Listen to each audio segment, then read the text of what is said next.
नमस्कार, आप देख रहे हैं न्यूज 18 राजस्थान। आपके साथ मैं हूं अभिषेक। श्रीलंका अपने सबसे बुरे दौर से गुजर रहा है। देश की आर्थिक व्यवस्था पूरी तरह से चौपट हो गई है।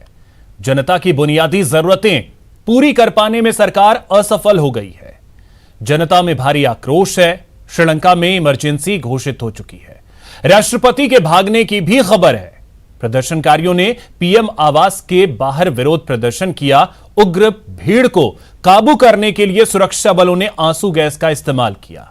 सुरक्षा बलों से झड़प से कई लोगों के घायल होने की भी खबर है।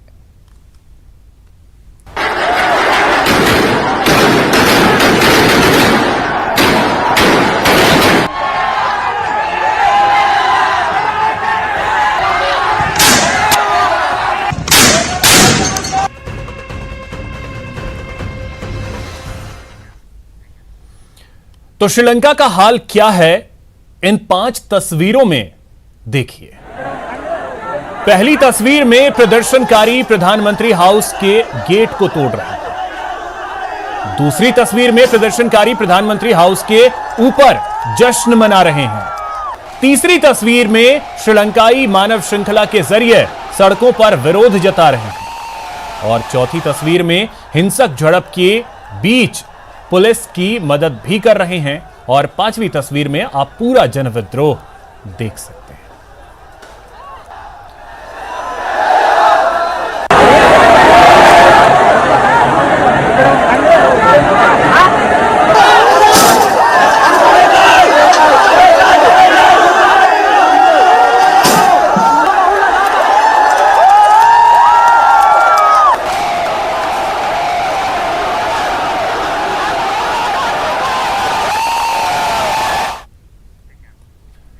श्रीलंका में सड़कों पर हालात बेकाबू हो चुके हैं। हजारों की संख्या में प्रदर्शनकारी प्रधानमंत्री आवास के बाहर जमा हैं। ऐसे में उन पर हेलीकॉप्टर के जरिए नजर रखी जा रही है। वायुसेना के हेलीकॉप्टर पीएम आवास व संसद के आसपास चक्कर लगा रहे हैं।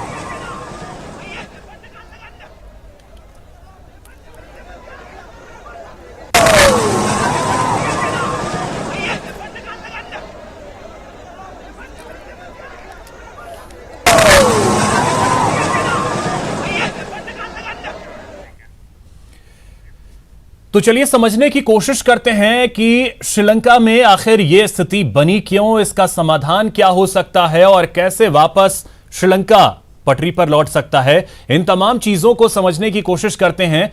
हमारे साथ खास मेहमान हैं निरंजन पोद्दार जी, जो कि राजनीतिक विश्लेषक हैं। उनसे चर्चा करेंगे। निरंजन जी, बहुत स्वागत है आपका न्यूज 18 राजस्थान पर। निरंजन जी, सबसे पहले तो एक सवाल आपसे ये मैं समझना चाहूंगा, जो ये तस्वीरें श्रीलंका से सामने आ रही हैं, इन तस्वीरों को किस तरीके से देखते हैं और इसकी शुरुआत अगर हम कहें तो क्या वाकई में 2018 में ही इसकी शुरुआत हो गई थी? देखिए अभिषेक जी, मेरा यह मानना है कि यथा राजा तथा प्रजा, कि जिस तरीके का राजकाज चलेगा प्रजा को वैसी ही आदत पड़ जाती है। और प्रजा का जो महत्वाकांक्षा है, या मैं कहूं कि जो प्रजा की जो आदतें हैं, वो उसी तरीके की शुमार हो जाती हैं।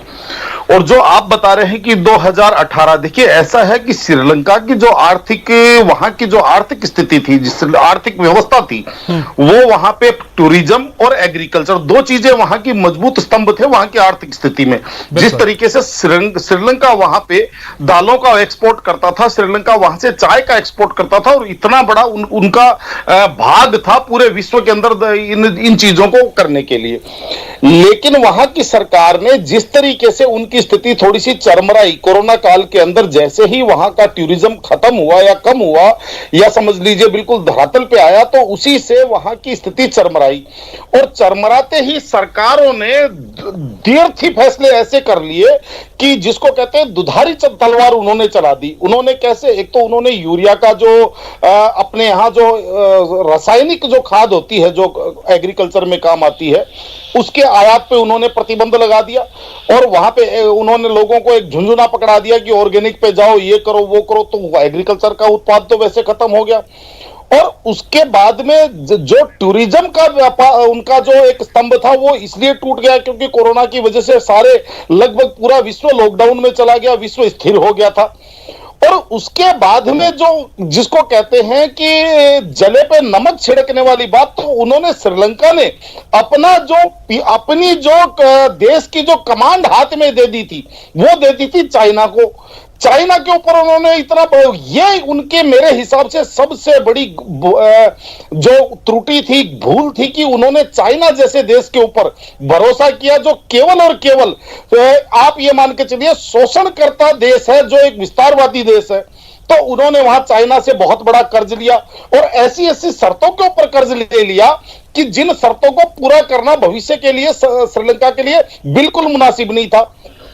तो ये सारे कारण मिलकर के 2000, खासकर मैं कहूं कि जैसे अगर हम इकोनॉमी की बात करेंगे, वो तो सारे आंकड़े आपके पास होंगे कि भाई कितनी बिलियन इनका एक्सपोर्ट था 2018 के अंदर, 2019 में कितना बिलियन का एक्सपोर्ट था या इंपोर्ट कितना था।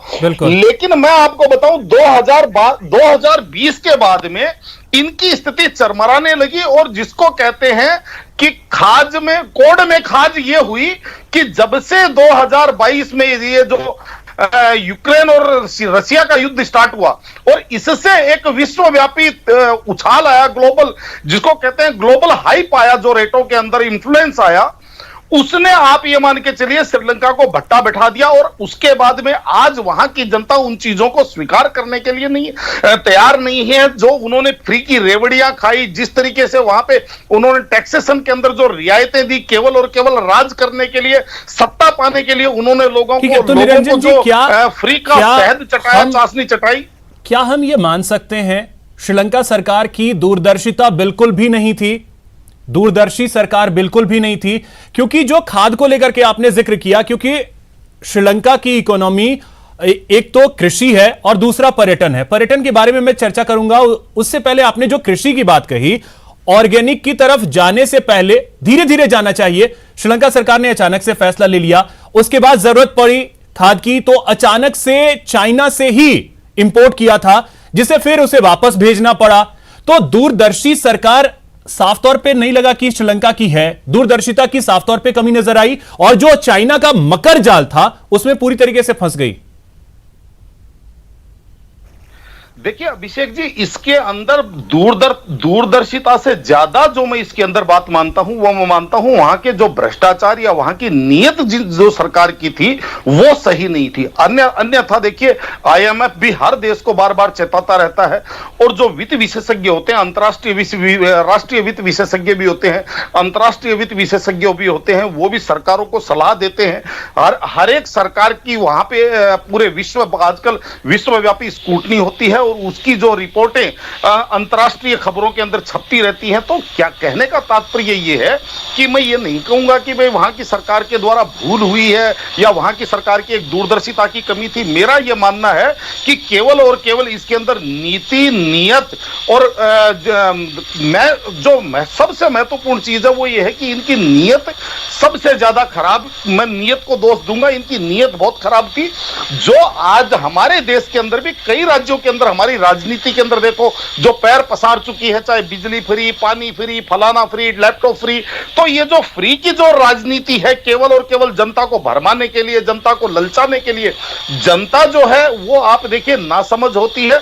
जनता का ये ऐसी सिस्टम है कि जैसा आप उनको आदत डालेंगे उसकी वैसी ही फितरत होती है। तो वैसे ही श्रीलंका ने अपने लोगों को इस तरीके की आदत डाली, लोगों को फ्री का लालच दिया, लोगों के जो टैक्सेशन के अंदर भी वहां पे बहुत बड़ा इन्होंने रिफॉर्म किया, और वहां के जो टैक्स सिस्टम है उसके अंदर काफी इन्होंने रिड्यूस किया। तो ये सारी जो चीजें मिलकर के आज एक समझ लीजिए एक बलते बलते प्रेशर कुकर था, और वो एक साथ ब्लास्ट हो गया, मेरा ये मानना है। ठीक है, अब कृषि के बाद अगर एक और चीज मैं पर्यटन के बारे में आपसे समझूं, तो पर्यटन को नुकसान, आवाज आ रही है आपको निरंजन जी?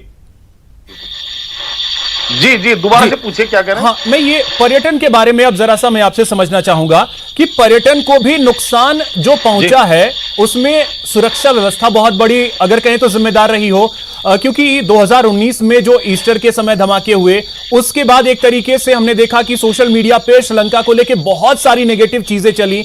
यह भी एक बहुत बड़ा कारण रहा जिसने पर्यटन को डुबोया श्रीलंका में। देखिए अभिषेक जी, निश्चित रूप से ये सारी चीजें एक विशेष सर्कल में काम करती हैं।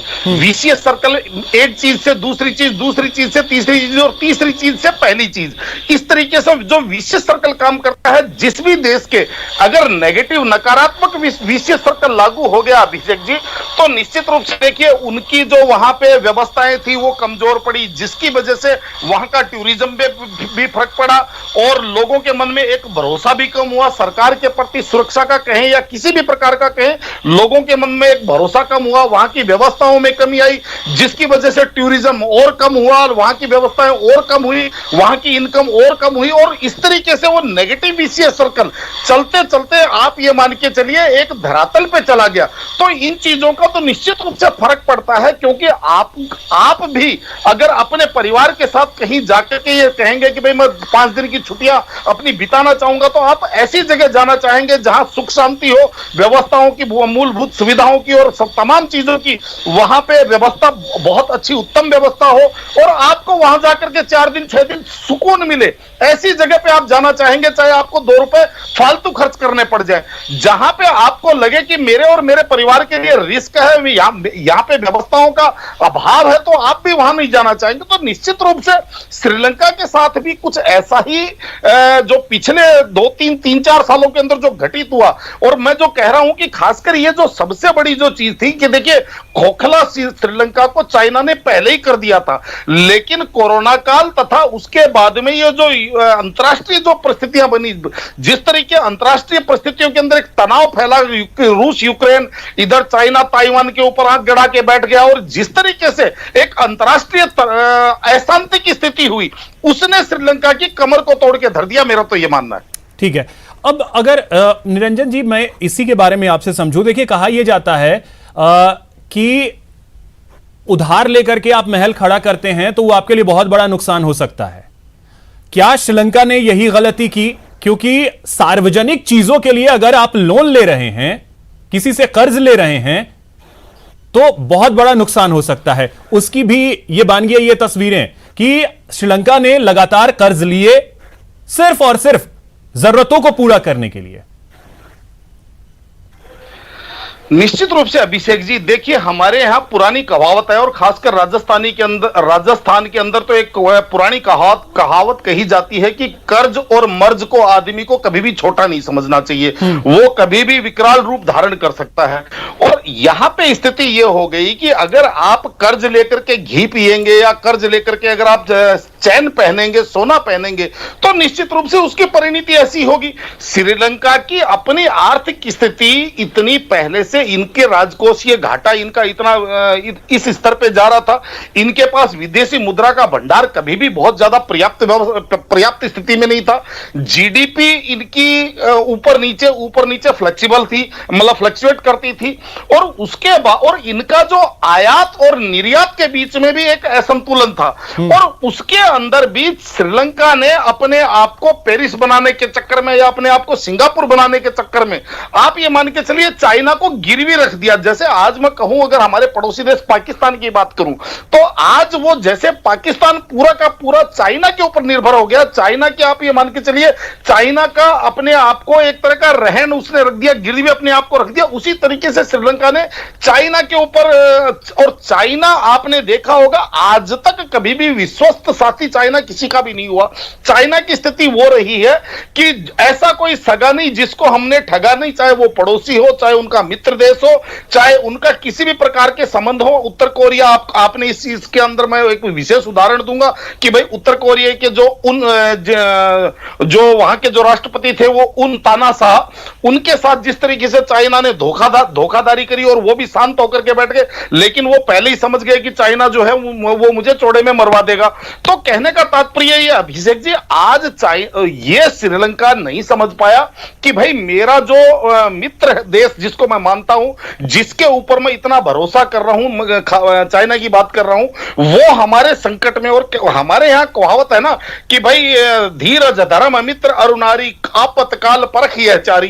तो श्रीलंका ने उसका भूत और भविष्य और उसका वर्तमान चाइना का नहीं चेक किए बिना अपने आप को चाइना के हाथों में दे दिया, अपने आप को चाइना के गिरवी रख दिया। और चाइना तो आपको पता ही है अवसरवादी देश है, जब भी उसको मौका मिलेगा, चाहे सैन्य तरीके से, चाहे डिप्लोमेसी से, चाहे किसी भी प्रकार से, वो तो किसी भी देश को हड़पने की स्थिति में आता है।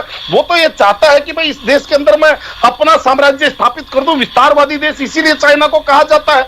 और ये चाइना, ये श्रीलंका का मेरे हिसाब से जो अपने मित्र चुनने के अंदर जो गलती हुई है, वो सबसे बड़ी गलती मैं मानता हूं चाइना श्रीलंका। निरंजन जी, तो इन सब में कहा यह जाता है कि अगर आपके पड़ोस में आग लगी है तो उसकी चिंगारी आपके घर तक भी आएगी। भारत का करीबी है श्रीलंका, पड़ोसी है श्रीलंका, उसके जो नुकसान हैं भारत पर क्या असर पड़ेंगे? अगर श्रीलंका इस तरीके से स्थिति में है तो उसका भारत पर कितना असर और क्या असर पड़ सकता है? देखिए अभिषेक जी, मैं आपको बताना चाहता हूं कि श्रीलंका का असर भारत पे चाहे कुछ खास पड़े या ना पड़े, हालांकि श्रीलंका हमारे एक दो प्रदेशों के साथ सीधा सीधा जुड़ता है। मैं कहूंगा तो दक्षिण के हमारे जो राज्य हैं उनके साथ श्रीलंका का सीधा सीधा जुड़ाव है। वहां की भाषा भी लगभग समझ लीजिए मिलती जुलती है, वहां की संस्कृति भी मिलती जुलती है।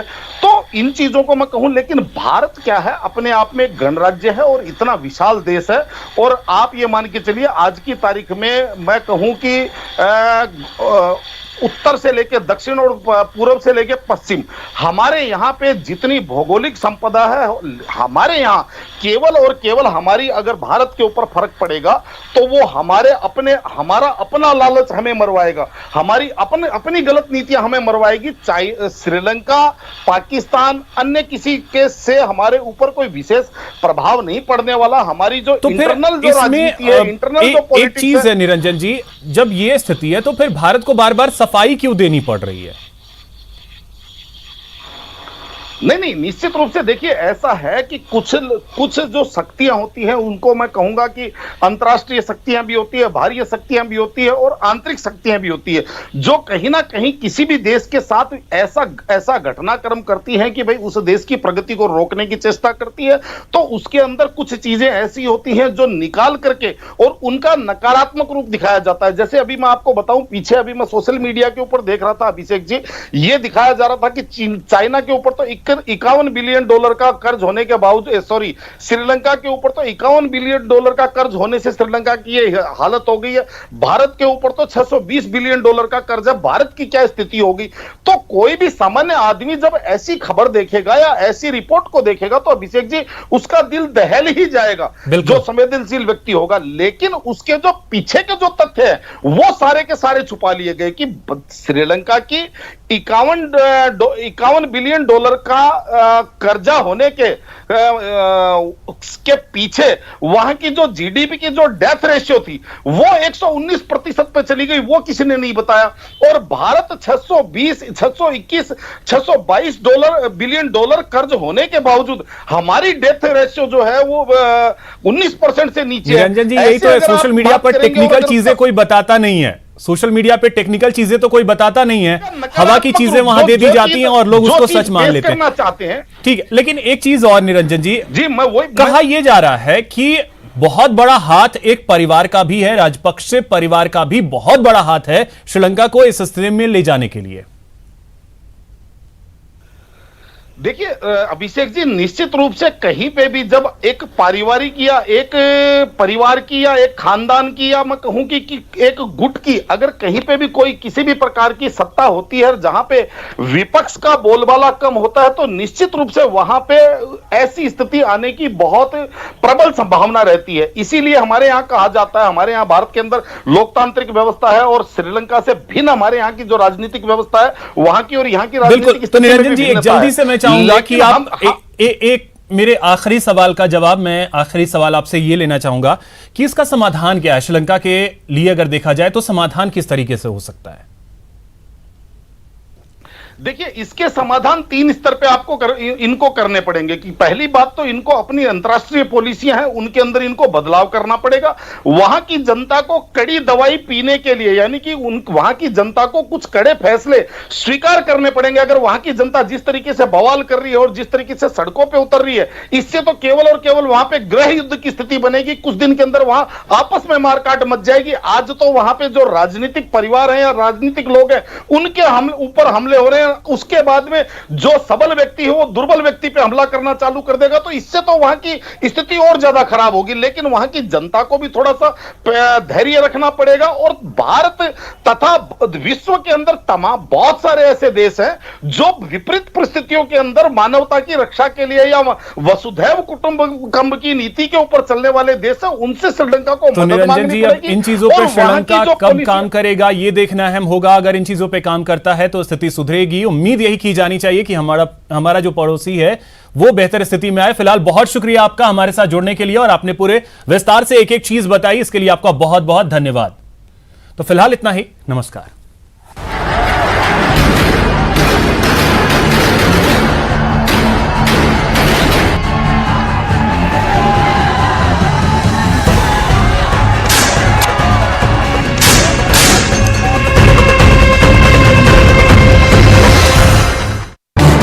इस न्यूज हेडलाइन